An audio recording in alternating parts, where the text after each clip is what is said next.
Alright, good morning mga kalodji. So, pasok na naman tayo sa ating araw-araw na gawain. So, shortcut lang tayo dito mga kalodji kasi napaka-traffic. So, ang labas nito mga kalodji ay doon na may sa Araneta up. Ituro ko sa inyo sa may, ang labas nito sa may Araneta, Santo Domingo. So kung galing kayo ng Balintawak, Bonifacio, kung pupunta kayo ng Quezon Ave or ano, dito po ang shortcut. Pero parang nakikita ko parang puno man, dami yatang nakakaalam ngayong araw na to. So ganun nun po talaga mga kalodji. Kaya ingat-ingat lang po tayo dahil napakasikip po talaga ng ano ngayon, ng kalsada. Kahit saan puno. Kala nga natin dito ay mabilis dahil shortcut nga ito, kaso nga lang masikip. So dami nang nakakaalam sa shortcut na to. Ay, so tinanghali tayo ng gising ngayon mga kalodji. Kaya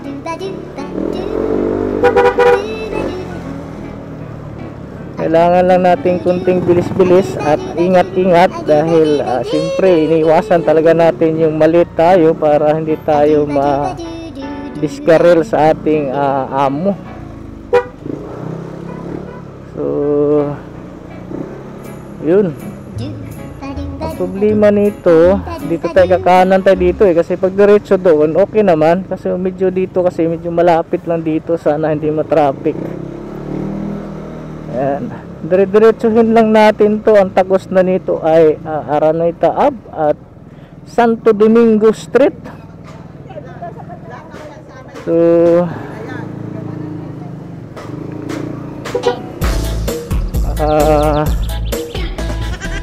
kunting ano lang tayo, ingat dito kasi maraming mga bata at kailangan lang nating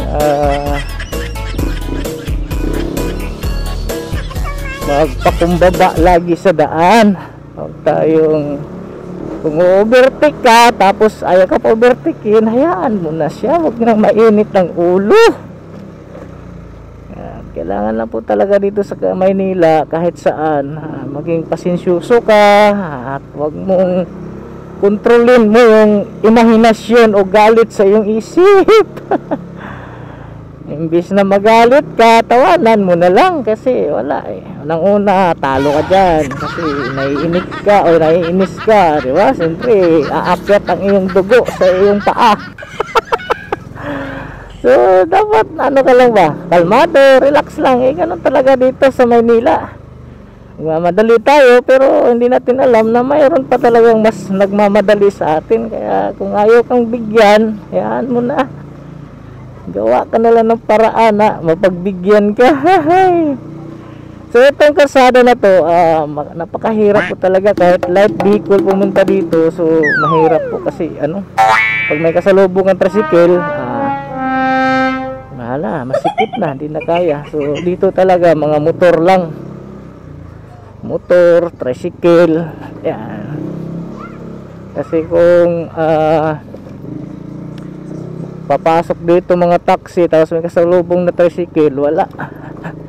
Matagalan lang sa hanap kung paano magkasya kasi napakasikip talaga.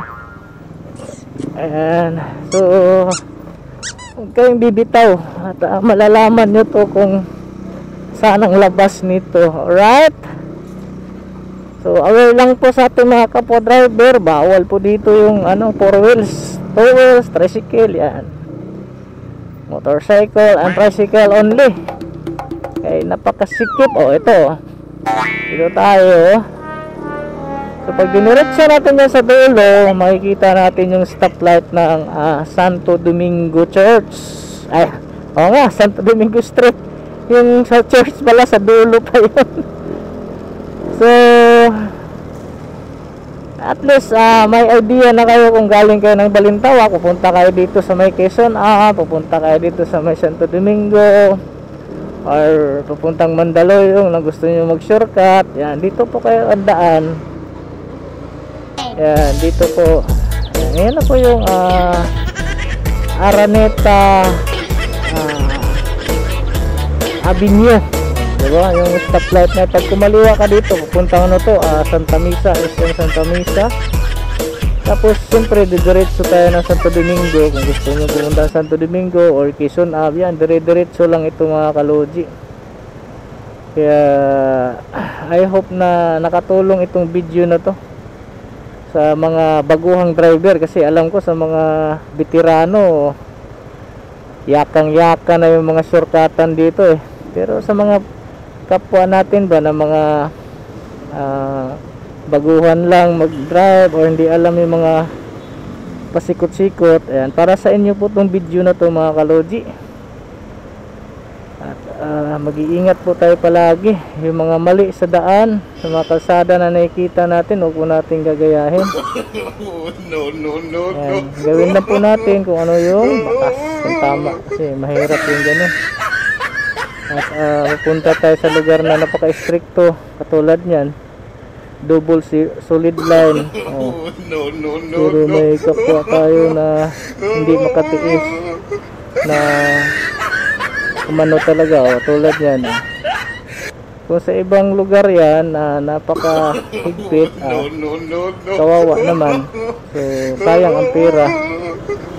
Kaya sumunod po tayo sa batas. Pag ganyan may solid lane, double lane, wag po tayong pumasok sa kabila niyan mga kaloji. Antayin natin na huwag nating ipilit yung mga bagay na masasaktan lang tayo. So yun lang mga kaloji, I hope na nakatulong sa inyo mga baguhang driver natin mga kababayan. So thank you so much, I love you all and God bless. Huwag kalimutang suportahan si Logimix TV Vlog at bisitahin na rin ang aking YouTube channel, Logimix TV Vlog. So I love you all mga kaloji and God bless.